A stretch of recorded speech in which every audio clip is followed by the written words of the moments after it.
안녕하세요. 김희영입니다. 네, 여러분 크리스마스 잘 보내셨나요? 제가 사는 지역에는 눈이 많이 내려가지고 역대급 폭설이었다고 하더라고요. 그래서 집 밖에 나가지 못하는 분들도 많으셨고 우스갯소리로 이글루를 만들어서 이제 집 앞에 예쁘게 꾸미시는 분들도 계시고 눈사람이나 오리를 만들어가지고 담벼락에 놓으시는 시민분들도 많으셨어요. 저에게 이번 겨울은 되게 적막의 겨울이었습니다. 눈이 많이 내리는 날은 유난히도 세상이 참 고요한 것 같아요. 눈이 세상의 모든 소음을 다 잡아먹은 것 같은 느낌이라고 해야 될까요?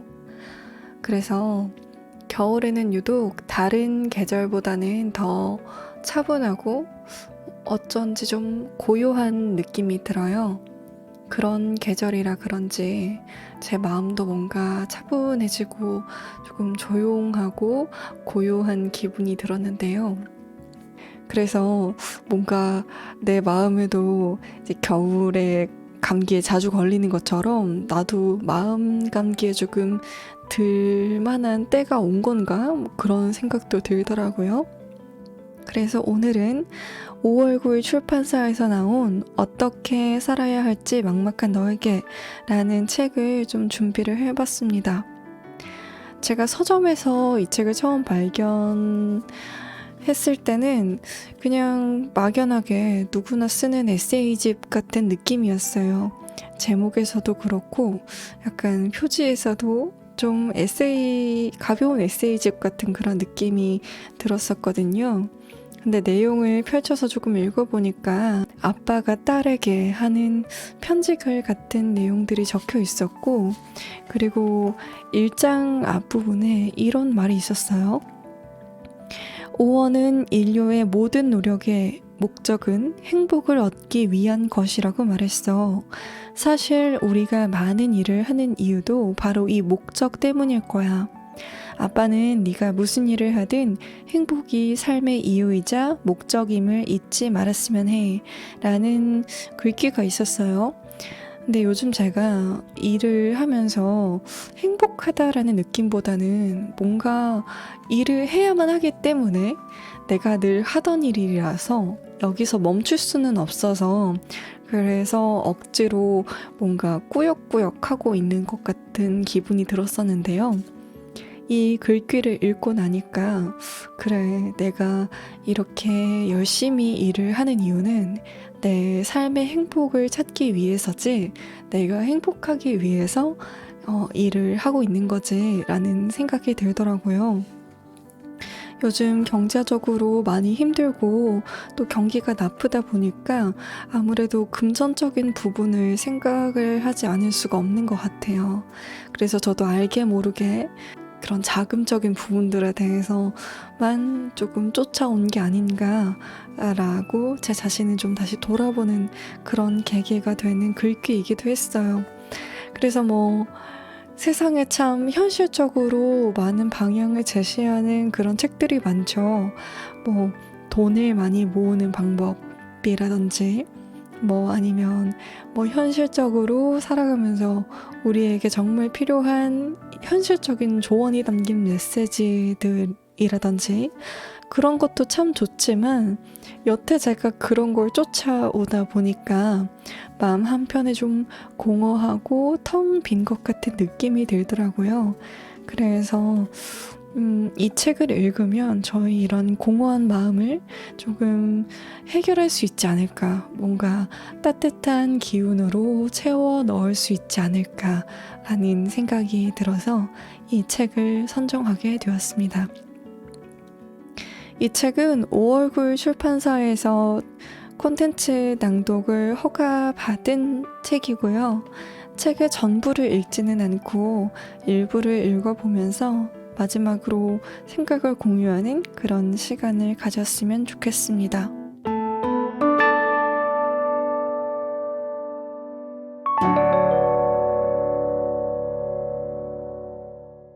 네, 그러면 책을 시작하기에 앞서 이 작가님에 대한 소개를 간단하게 하고 갈게요.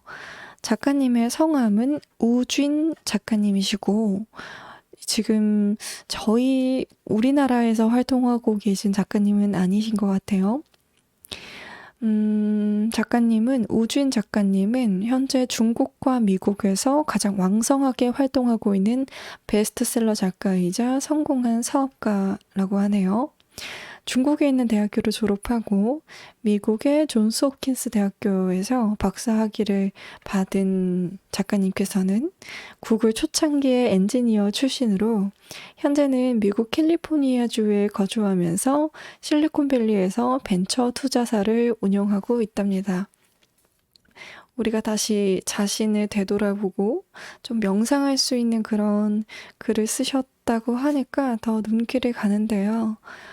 이분의 삶에 대하는 태도는 어떤지, 그럼 책을 읽어보면서 조금 더 이야기를 나눠보도록 하겠습니다.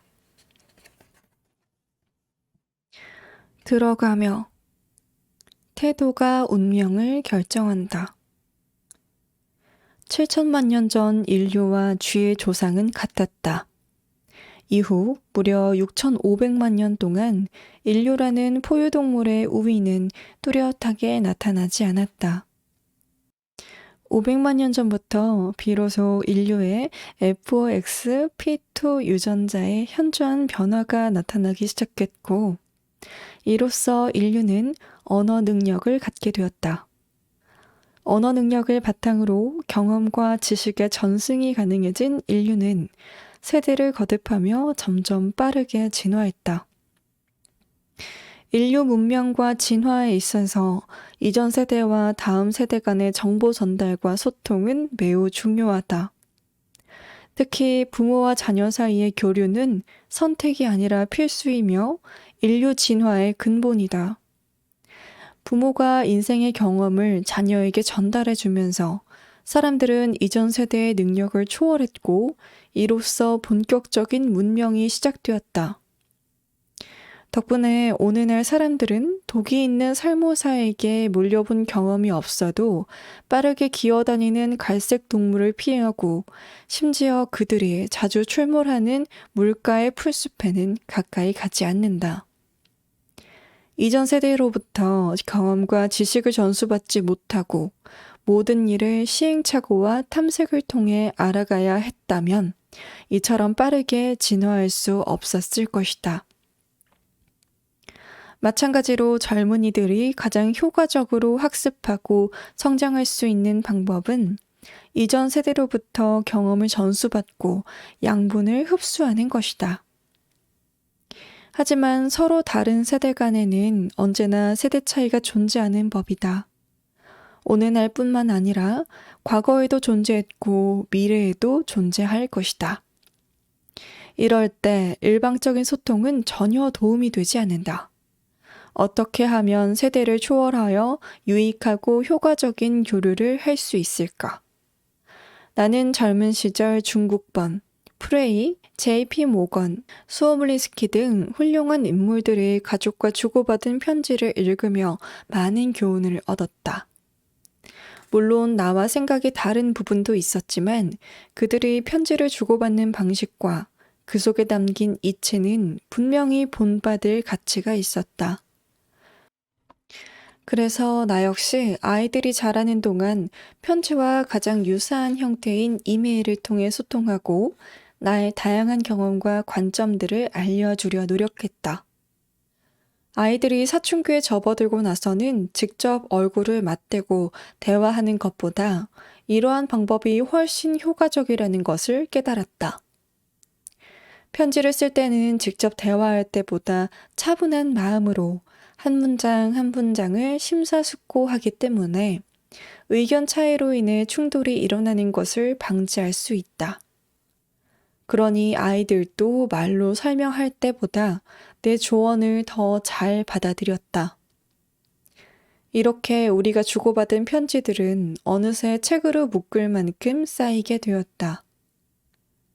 평소에 아이들과 주고받은 이야기는 크게 두 가지다. 첫 번째는 일상생활이나 공부를 하면서 직면하는 구체적인 문제에 관한 것으로, 예를 들면 첫 직장을 구할 때 주의해야 할 점 같은 것들이다. 두 번째는 아이들이 살면서 마주하게 될 문제에 관한 것으로, 인간관계, 행복 등 언젠가 꼭 함께 이야기를 나누어 봐야 하는 것들이다.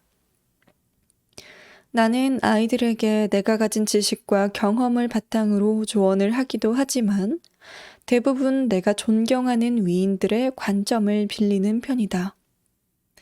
이와 비슷한 방식으로 더 따오의 실리콘밸리에서 온 편지라는 칼럼을 연재하며 딸에게 해주던 이야기를 전했고, 독자들의 반응은 뜨거웠다. 수많은 젊은이와 부모들이 남긴 댓글을 보면서 내가 아이들과 교류하는 문제가 굉장히 보편적이라는 사실을 깨달았다. 물론 같은 문제라도 사람에 따라 해결 방법은 다르겠지만 어쨌든 고민의 성질은 대부분 비슷했다. 그래서 지식 공유 프로그램인 러지 스웨이의 판신, 바이리리 선생님과 투어보아 대표님의 제안으로 그동안 아이들에게 보낸 편지 중 독자들에게 보편적으로 관심 있어 할 만한 편지들을 선별해 어떻게 살아야 할지 막막한 너에게 라는 책을 엮었다. 비록 부족한 점이 많은 글이지만 나의 경험을 같은 문제로 고민하는 사람들과 함께 공유하고 싶은 바람에서다. 아이들에게 편지를 쓸 때는 다음의 내용을 반드시 유의하고자 했다. 첫째, 자녀는 부모의 소유물이 아니라 하늘이 내려준 최고의 선물이고 독립적인 인격체로 존중받아야 하는 존재임을 명심할 것. 이러한 생각이 전제되어 있어야만 자녀와 평등한 위치에서 소통을 할 수 있다. 단순히 나이가 많다는 이유로 권위를 내세우면 효과적인 소통이 어렵다. 중국의 마오쩌둥 전 주석과 미국의 국부라 불리는 벤자민 프랭클린, 토머스 제퍼슨이 젊은이들을 대하는 태도는 매우 특별했다. 마오쩌둥은 61년 전 젊은이들에게 이런 말을 했다. 세상은 여러분의 것이기도 하고 우리의 것이기도 합니다. 하지만 결국은 여러분의 것이 될 겁니다. 혈기왕성한 청년들은 아침 8시의 태양과도 같습니다. 그러니 여러분에게 모든 희망이 있습니다. 마찬가지로 벤자민 프랭클린과 토머스 제퍼슨도 젊은 사람들이 이끌어갈 미래에 대해 강조했다. 세 사람은 서로 다른 나라에서 서로 다른 시대를 살았지만 이 방면에서만큼은 생각이 일치했다.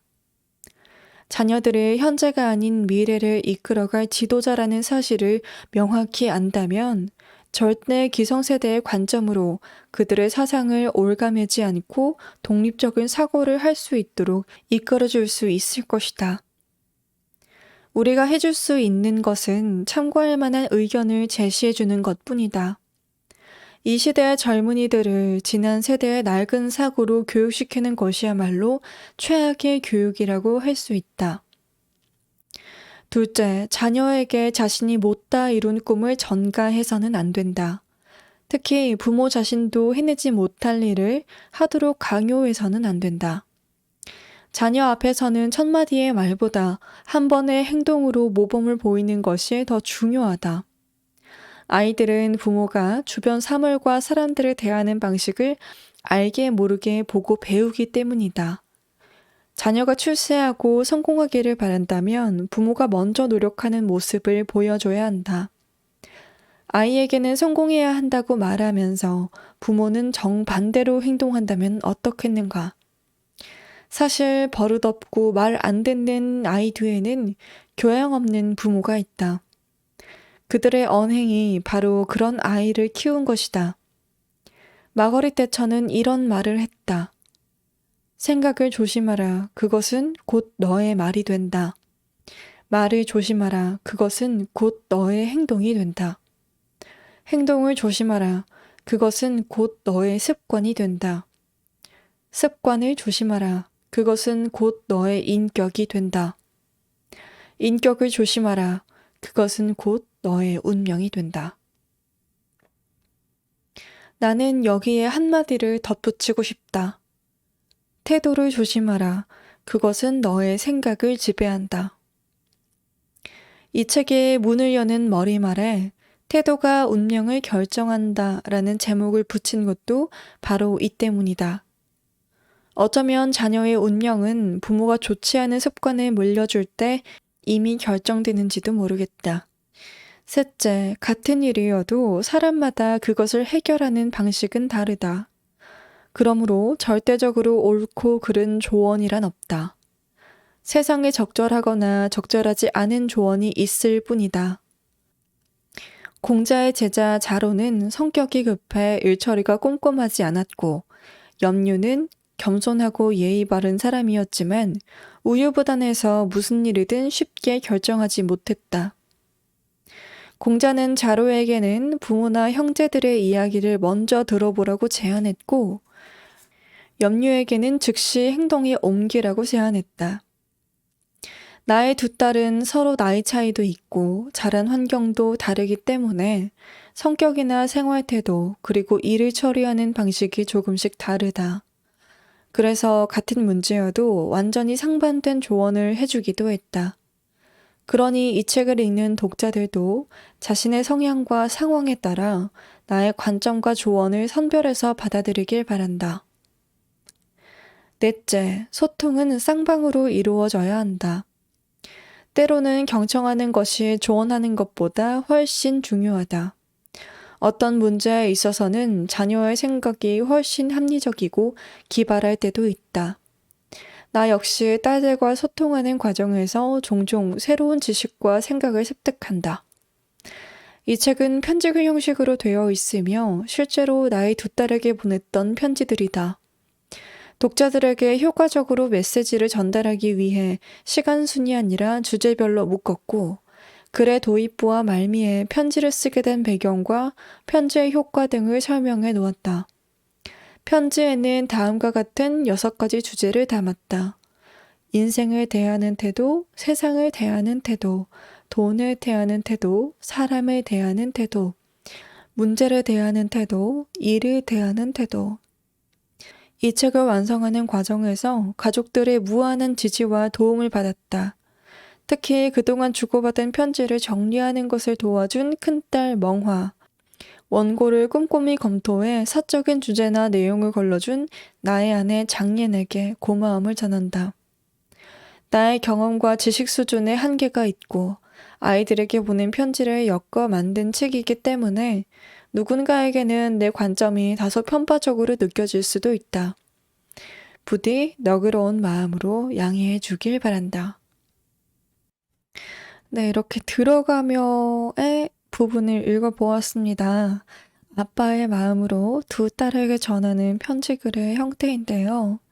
앞서 말했던 크게 6가지의 주제로 나뉜 것 중에서 저에게 좀 필요한 편지글 몇 개를 찝어서 읽어보도록 하겠습니다. 우선 첫 번째 편지입니다. 긍정적인 태도가 가장 중요하다인데요. 요즘 저는 좀 부정적인 생각에 사로잡혀서 뭘 해도 안 될 것 같다라는 생각을 하는 것 같아요. 앞서 읽어드렸던 1장의 앞에 적혀 있었던 삶의 이유이자 목적임을 잊지 말았으면 해 문구처럼 저의 삶의 이유가 항상 행복을 위한 것임을 잊지 않도록 긍정적인 부분에 대한 편지를 한번 읽어보도록 하겠습니다. 첫 번째 편지입니다. 긍정적인 태도가 가장 중요하다. 멍화는 MIT에 입학하기 전 자신이 어떤 인생을 살았으면 좋겠냐고 물은 적이 있었다. 이 편지는 멍화를 보스턴에 데려다주고 돌아오기 전에 전해준 것이다. 멍화에게 네가 이 편지를 열어볼 때쯤이면 나는 보스턴을 떠나 캘리포니아로 돌아가고 있을 거란다. 이제 정말 혼자만의 인생이 시작되었구나. 며칠 전 네가 어린 시절에 관한 일들을 물은 적이 있었지? 그 후로 가만히 생각해 보니 너의 유년 시절은 참 즐겁고 행복했었던 것 같아. 네가 어렸을 때는 나 역시 시간적 여유가 많았던 터라 퇴근하고 집에 돌아가면 많은 시간을 함께 보낼 수 있었단다. 그때는 공부 때문에 스트레스 받을 일도 없고 그저 그 순간을 즐기기만 하면 되었지. 아빠로서 나는 네가 앞으로의 인생도 그렇게 즐겁고 행복하기를 바랄 뿐이야. 물론 엄마도 같은 생각이고. 아빠는 1996년 미국 볼티모어에서 유학 생활을 시작했단다. 놀랍게도 그곳 아이들은 공부에 많은 시간을 투자하지 않고 신나게 놀기만 하더구나. 하루는 이웃에게 물어봤어.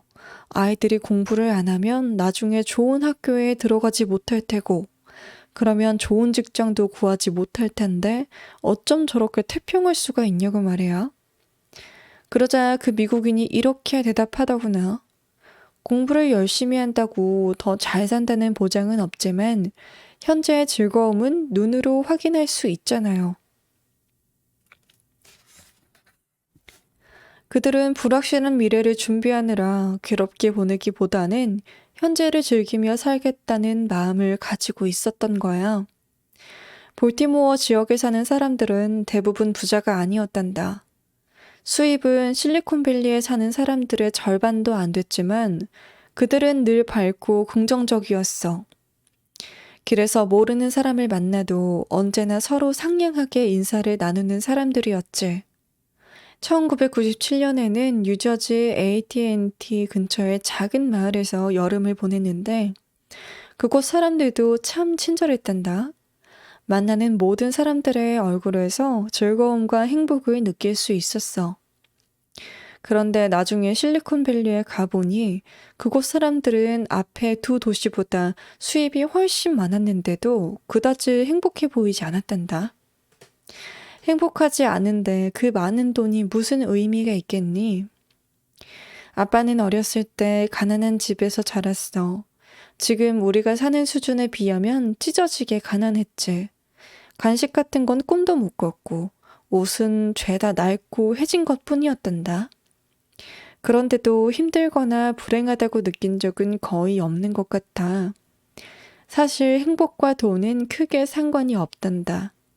행복은 돈보다도 우리가 어떤 태도를 갖느냐에 따라 결정되는 것이지. 아빠가 가난한 환경에도 불구하고 행복한 어린 시절을 보낼 수 있었던 건 가정이 화목했기 때문이야.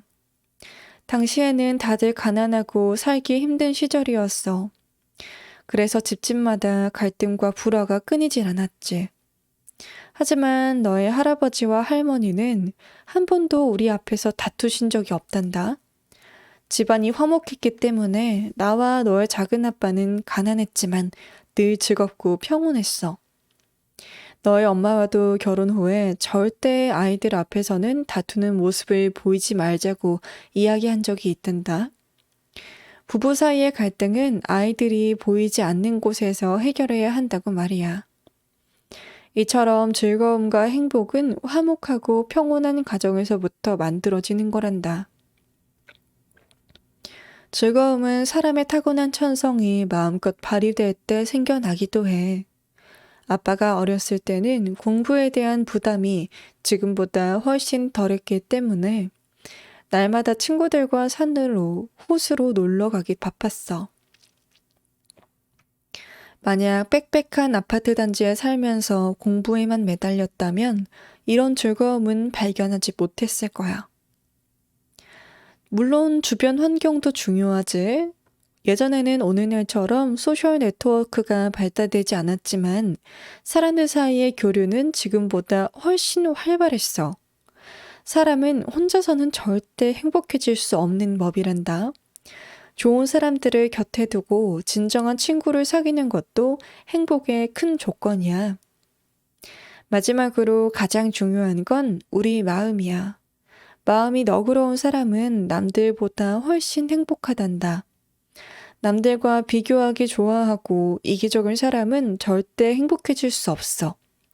그들은 아무리 좋은 일이 생겨도 그것이 누군가의 음모가 아닌지 의심부터 하거든. 간디는 삶의 대부분을 감옥이나 가난한 시골 마을에서 보냈지만 마음은 늘 평온하고 행복했다고 해.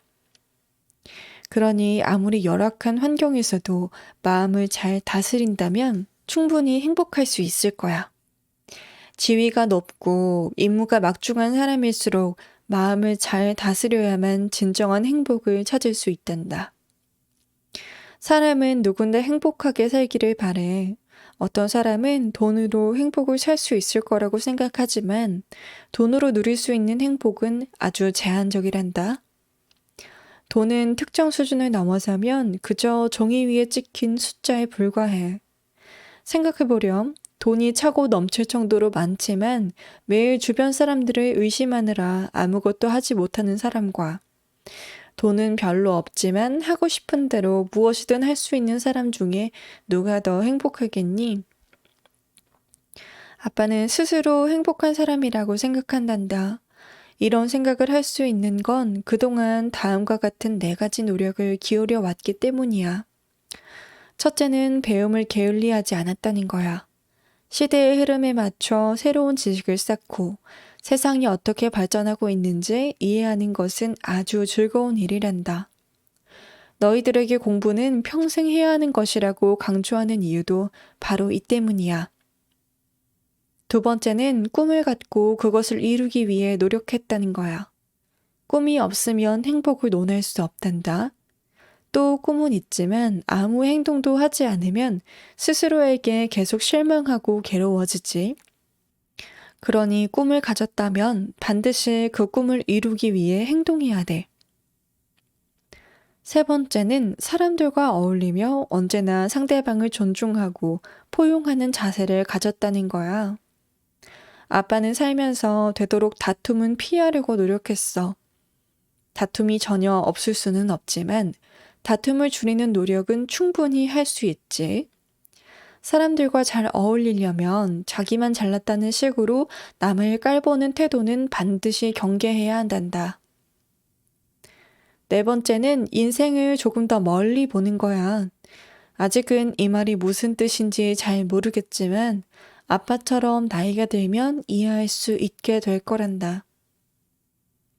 며칠 전 네가 앞으로 어떤 인생을 살았으면 좋겠냐고 내겐 물었지? 아빠는 우선 네가 학교 생활을 마음껏 즐겼으면 좋겠구나. 좋은 성적을 받는 것보다 너의 인생을 즐기는 것이 우선이라는 걸 기억하렴. 그리고 무엇보다 살면서 어떤 일을 겪든 긍정적인 마음가짐을 잃지 말고 즐겁게 살기를 바란다. 아빠가.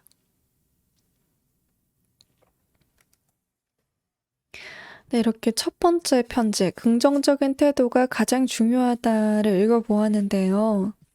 저는 이거를 읽어보면서 어떤 느낌이 들었냐면, 학교 생활을 하려는 딸에게 하는 조언이었잖아요. 근데 저는 직장 생활을 하고 있기 때문에 마치 직장 생활을 하고 있는 저에게 하는 말처럼 느껴졌어요. 우선은 네가 학교 생활을 마음껏 즐겼으면 좋겠구나라는 문장이 저한테는 우선 너가 하는 일을 마음껏 즐겼으면 좋겠다라는 말로 다가왔어요. 이게 항상 긍정적인 마음을 가지고 싶어도 언젠가부터 긍정적인 마음이 사라지고 저는 그냥 의무감에 일을 하고 있는 것 같다는 생각이 들더라고요. 근데 마음을 어떻게 바꾸느냐에 따라서 내가 행복감을 느낄 건지 아니면 그냥 무기력함에 느낄 건지 아니면 또 불행하다고 생각하면서 날 더 힘들게 몰아세울 건지 그 태도들을 결정할 수 있을 것 그 마음가짐들을 결정할 수 있을 것 같아요. 제가 어떻게 생각을 하고 어떻게 방향을 전환하느냐에 따라서요. 이게 사실 마음은 늘 그렇게 생각을 하고 있지만 이대로 실천을 한다고 생각하면 좀 어렵게 느껴지는 것 같아요. 오늘의 첫 번째 편지를 항상 상기하면서 그래도 내일부터라도 긍정적으로 살아볼 수 있도록 노력을 해봐야겠습니다. 네, 이렇게 첫 번째 편지였던 긍정적인 태도가 가장 중요하다. 인생을 대하는 태도에 대한 이야기를 해보았고요. 이제 두 번째 편지를 한번 읽어보도록 하겠습니다. 6가지 주제의 모든 글들을 읽어드릴 수는 없고요. 그 중에서도 제가 가장 관심 있는 부분에 대해서 읽어보도록 하겠습니다. 저는 문제를 대하는 태도에 대해서 읽어보고 싶은데요. 5장입니다. 문제를 대하는 태도, 삶의 문제를 직면한 너에게이고요. 28번째 편지, 이성적인 회의론자가 되어라 라는 편지를 읽어보도록 하겠습니다. 저는 항상 너무 힘들고 어떤 문제에 도달하게 되면 감정적인 마음이 좀 들더라고요. 힘든 생각부터 들고 이걸 어떻게 해결해야 될까라는 좀 이성적인 생각을 해야 되는데 우선은 지금 당장에 내가 마음이 힘드니까 그런 마음을 좀 다스리기가 힘든 것 같은데 저의 이 28번째 편지가 저에게 또 다른 응원의 메시지를 보내줄 것 같습니다. 그럼 28번째 편지 한번 읽어보겠습니다. 제목, 이성적인 회의론자가 되어라. MIT 학생들의 한동안 과학 지식이 부족한 트럼프 대통령과 TV 프로그램에서 형편없는 수학 실력을 보여준 트럼프의 딸 이방카를 비웃었다는 이야기를 전해 들었다. 심지어 트럼프 대통령을 싫어하는 학생들은 그가 내세우는 정책들마저 줄곧 반대하고 있다. 멍화가 보내온 편지에는 주변 친구들의 생각이 적혀 있었는데 젊은 엘리트 청년들의 과학에 대한 관심과 그들의 문제를 어떻게 단순화시키는지에 관한 내용이었다. 다음 편지는 이에 대한 나의 생각을 적은 것이다. 멍화에게 얼마 전 너의 친구들이 트럼프 대통령이 과학 지식이 부족하다고 비웃었고 그의 모든 정책에 무조건 반대하고 있다는 이야기를 했었지? 아빠는 그것이 너희가 아직 젊고 판단력이 부족하며 자신의 학식을 너무 높게 평가하고 있다는 사실을 보여주는 예라고 생각한다. 무엇보다 그들에게 과학적 태도가 부족한 것 같구나. 물론 고작 18세에서 22세 되는 청년들에게 성숙함을 기대하지는 않아. 게다가 너희에게는 성숙하지 않은 생각을 마음대로 표현할 권리가 있단다. 하지만 과학은 너희가 생각하는 것만큼 단순하지 않고 심지어 가르침해주는 선생님들조차 과학에 관한 오해를 가질 수 있다는 사실을 알았으면 좋겠구나. 오늘은 과학에 관한 아빠의 생각을 전하려고 해. 먼저 과학이란 무엇일까? 넓은 의미에서 보면 인류의 모든 지식 체계를 과학이라고 말할 수 있어. 이러한 정의에 따르면 수학과 역사학도 과학에 포함되지.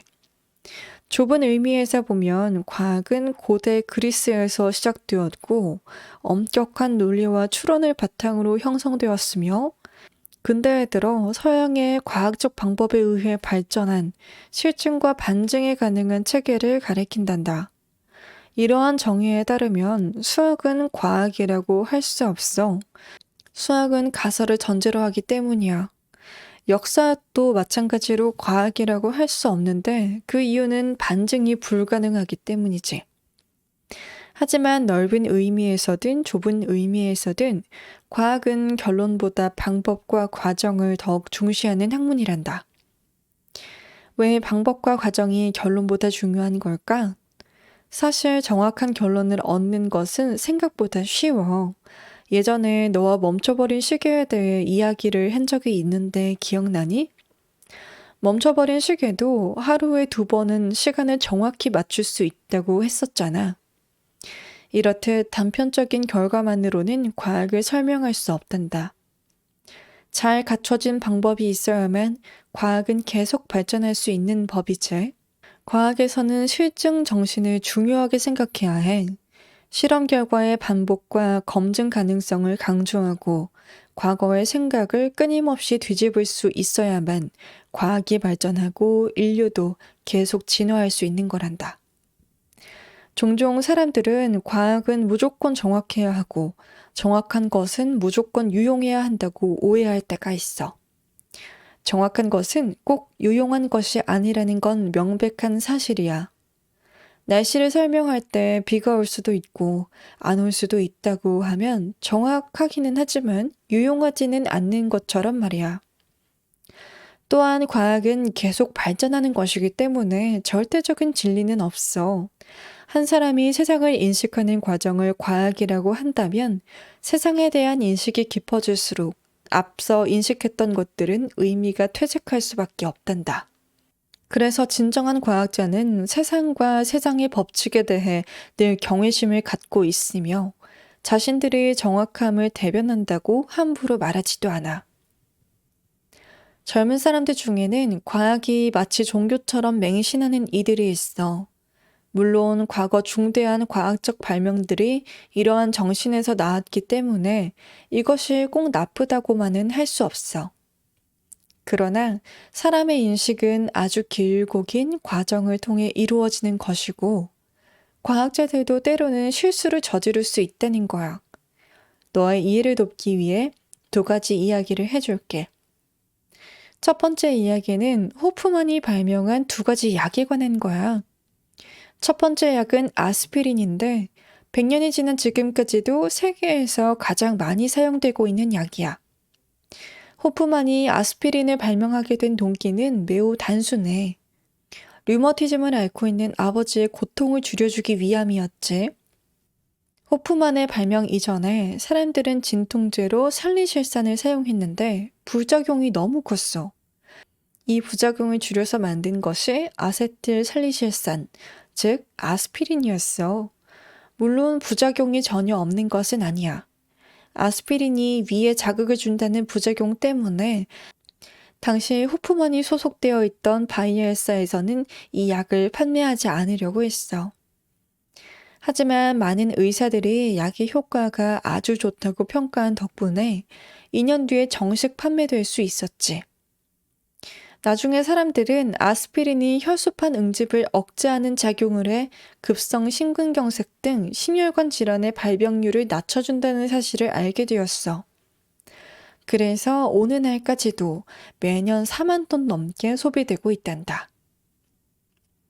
하지만 이렇게 엄청난 약을 발명하고도 그는 세상 사람들의 존경을 받지 못했을 뿐만 아니라 도의적인 책임을 짊어지고 고독하게 생을 마감해야 했어. 그 이유는 그가 우연히 헤로인이라는 약을 발명했기 때문이야.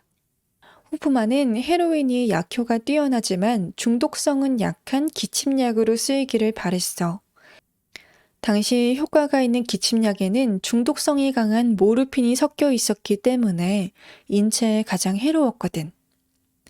헤로인이 처음 발명되었을 때 사람들은 이 약의 부작용에 대해 크게 인식하지 못했고 중독성이 없다고 생각했어. 그래서 바이엘사에서는 이 약의 효과를 기대하며 아주 멋지고 웅장한 이름을 지어주었어. 헤로인이라고 말이야.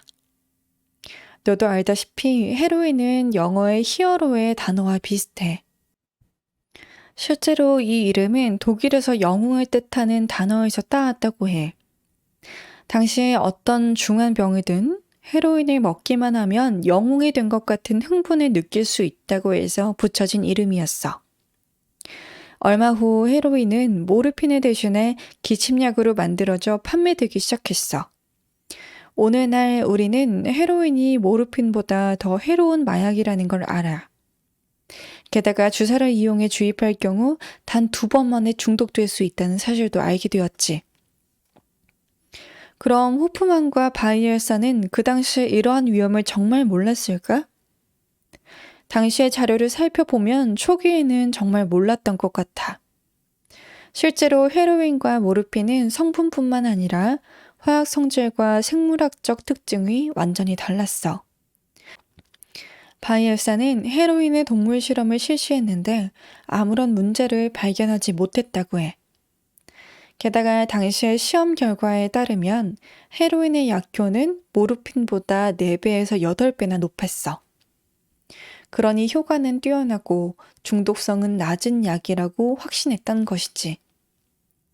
시장에 출시된 기침약은 헤로인 함량이 많지 않았기 때문에 처음에는 헤로인의 중독 문제를 발견하지 못했던 거야. 당시 환자들이 느낀 부작용은 약간의 어지러움이 전부였어. 그래서 의사들도 심각하게 받아들이지 않았지. 심지어 헤로인이 모든 병에 효과가 있다는 사실이 알려지면서 유럽 전역에 빠르게 보급되기 시작했어. 1910년 브리테니커 백과사전에는 헤로인이 인체에 무해한 진통제라고 적혀 있기도 해. 헤로인이 초기에 중독을 일으키지 않았던 건 경구용 제제였기 때문인 것으로 밝혀졌어. 약의 효과가 천천히 오랫동안 지속되어 강렬한 쾌감은 느끼지 못하고 온몸이 이완되는 느낌만 있었던 거야. 물론 나중에 헤로인이 모르핀보다 훨씬 더 치명적인 마약이라는 사실을 깨닫고 서둘러 금지했지만 이미 많은 사람들이 피해를 본 다음이었어. 호프만이 발명한 아스피린과 헤로인은 모두 선의의 목적에서 나온 결과물이야. 하지만 선의의 목적으로 시작했다고 해서 늘 좋은 결과가 있는 것은 아니란다. 이를 통해 사람들은 약품의 효과와 부작용을 확인하려면 오랜 시간 지켜봐야 한다는 사실을 알게 되었지.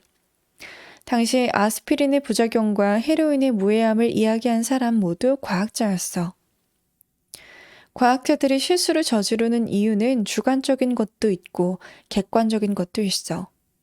주관적인 이유는 자신의 학식에 한계가 있거나 이익에 눈이 멀어 잘못된 판단을 하기 때문이야. 과학자도 결국 사람이니 은행원이나 일반 회사원, 변호사, 시장 상인들과도 별반 다르지 않는 셈이지. 때로는 일이 상상한 것보다 훨씬 더 복잡해서 짧은 기간 안에 완전히 파악하는 것이 힘들기도 해.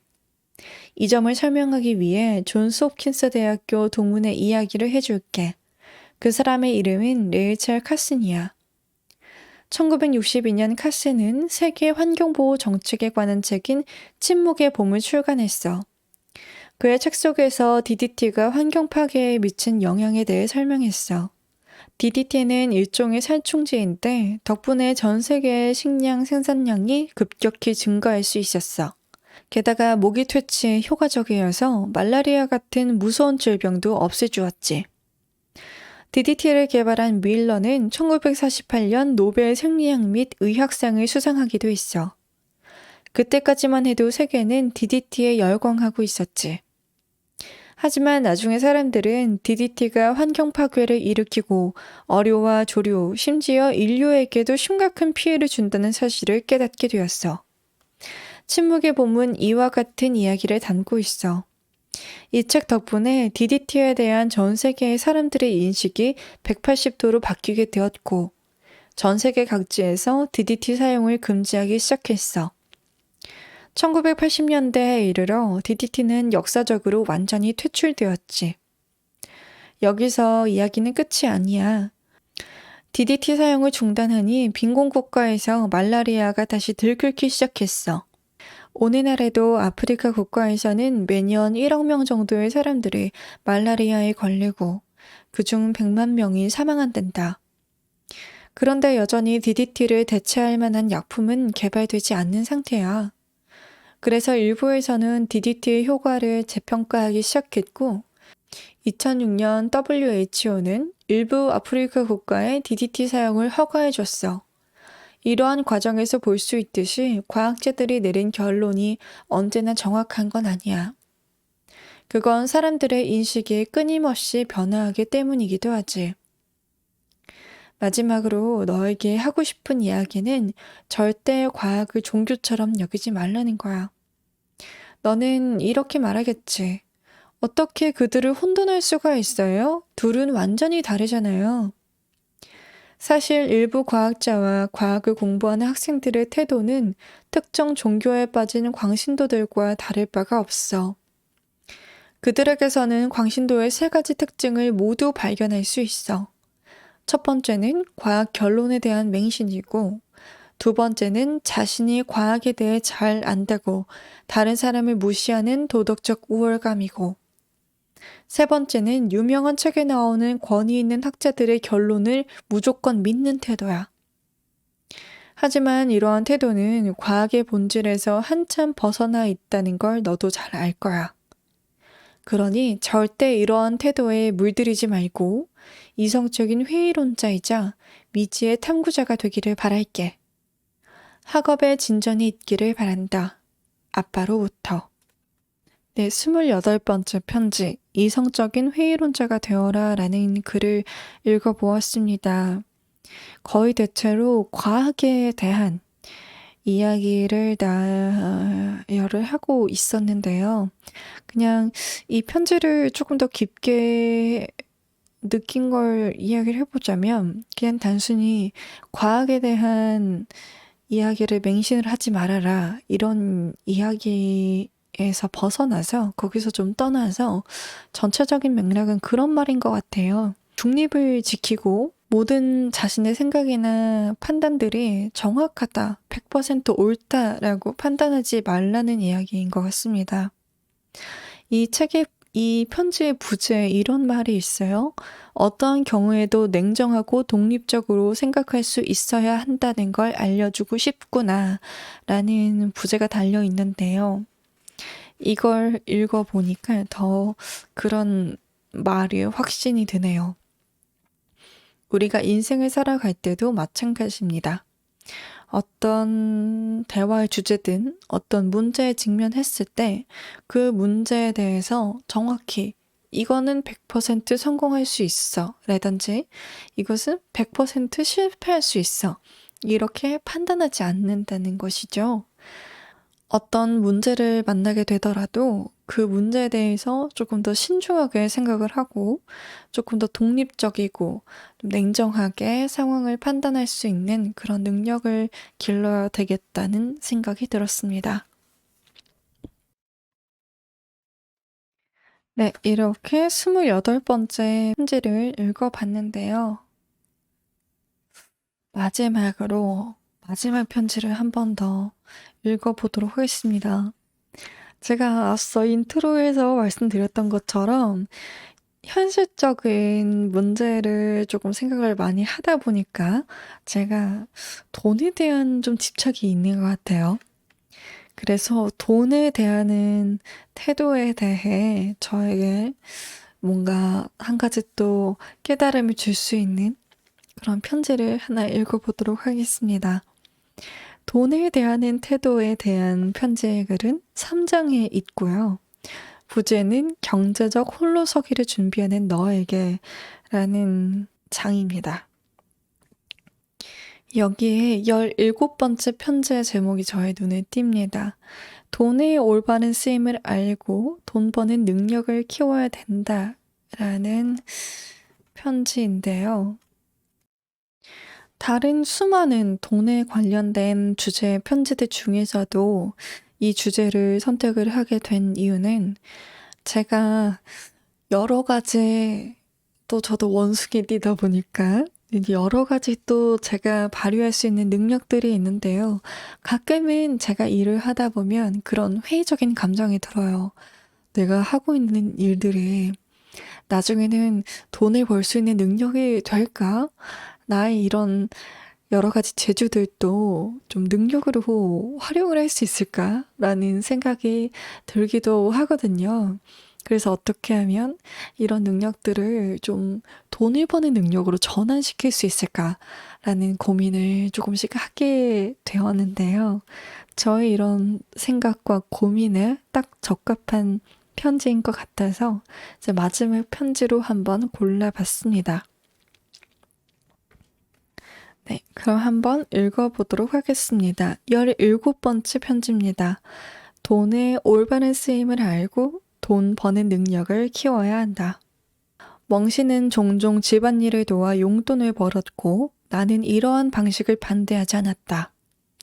그런데 최근 친척들에게 세뱃돈을 많이 받은 이후에는 집안일을 해서 용돈을 벌려고 하지 않고 세뱃돈으로 자꾸 밀크티를 사 먹기에 제지한 일이 있었다. 아이가 돈에 대한 올바른 태도를 가졌으면 하는 마음으로 다음과 같이 편지를 썼다. 멍신에게. 아빠는 지금까지 너를 크게 혼낸 적이 거의 없었고, 네가 좋아하는 일이라면 되도록 제한하지 않으려고 노력했단다. 그 이유는 너의 인생을 아빠의 생각대로 살아가게 할 수는 없기 때문이야. 그래서 가능한 많은 자유를 주려고 했던 거야. 하지만 최근 너를 지켜보면서 조금 걱정이 되더구나. 그래서 오늘은 너와 돈과 관련된 이야기를 하려고 해. 먼저 작은 돈을 대하는 태도에 대해 이야기해보자꾸나. 아빠가 그동안 너에게 절약을 특별히 강조하지 않은 것은 나중에 돈에 너무 인색한 사람이 될까 걱정이 됐기 때문이야. 우리는 물론 네가 꿈을 크게 갖길 바라지만 그렇다고 해서 작은 돈을 하찮게 여기면 안 된단다. 예전에 너는 아빠 차를 세차하고 용돈으로 $5를 받아 밀크티를 사 먹곤 했어. 때로는 이어폰 등 필요한 물건을 사기 위해 정원 청소를 자처하기도 했었잖니. 아빠는 이것이 스스로 용돈을 버는 아주 좋은 방법이라고 생각했단다. 그런데 최근에 네가 세뱃돈을 너무 많이 받은 것 같구나. 물론 세뱃돈을 많이 받은 것은 좋은 일이야. 훗날 여윳돈으로 쓸 수 있으니 말이야. 하지만 이것 때문에 집안일을 해서 용돈을 버는 데는 흥미를 잃은 것 같아. 게다가 세뱃돈을 네가 응당 받아야 할 돈으로 생각하고 있는 것 같아서 아빠는 조금 걱정이 되는구나. 미국의 은행가 JP 모건은 작은 돈을 흘러가도록 놔두면 절대 큰 돈을 붙잡아두지 못한다라고 말했어. 나중에 큰 돈을 벌고 싶다면 지금 작은 돈부터 모으기 시작해야 하는 거야. 이 세상에 당연히 주어지는 것은 없어. 모두 상응하는 노동을 통해 얻어지는 것이지. 할머니, 외할머니가 주시는 용돈도 두 분이 일을 해서 번 돈이라는 걸 명심하렴. 네가 앞으로 돈을 많이 벌고 풍족한 삶을 살기 위해서는 그만큼 더 많이 노력해야 하는 거야. 그럼 이제 돈의 쓰임에 관해 이야기해보자. 돈은 두 가지 쓰임새가 있어. 첫 번째는 돈을 매개로 하여 더 큰 것을 얻는 거야. 예를 들면 투자를 통해 더 많은 돈을 벌거나 후원으로 우리가 사는 세상을 바꾸는 것이지. 어떤 방식이든 이렇게 돈을 쓰는 것은 의미 있는 일이란다. 두 번째는 삶을 즐기기 위해 쓰는 거야. 이러한 지출은 꼭 필요하지만 그렇다고 무절제하게 쓰면 안 돼. 가장 중요한 것은 자신의 수입에 맞는 지출을 하는 거야. 네가 무언가를 갖고 싶다면 먼저 그만한 돈을 번 다음 소비를 해야 한단다.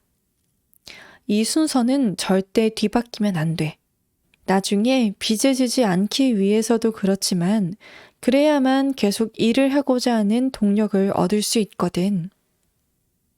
미국에서는 자신의 노력으로 가난에서 벗어나 성공을 이루고 다시 사회에 환원하는 정신을 높이 산단다. 미국 국부들 중에서도 이를 실천한 사람들이 많아. 벤자민 플랭클린, 토머스 제퍼슨 등이 대표적인 인물이지. 앞에서 잠깐 언급한 금융업계의 거장 JP 모건도 이러한 사람들 중 하나란다. 그는 삼시세끼 풍족하게 먹을 수 있는 집에서 나와 자신의 노력으로 미국 역사상 가장 유명한 투자자이자 부호가 되었어. 그가 남긴 말 중에 인상 깊은 명언이 있어.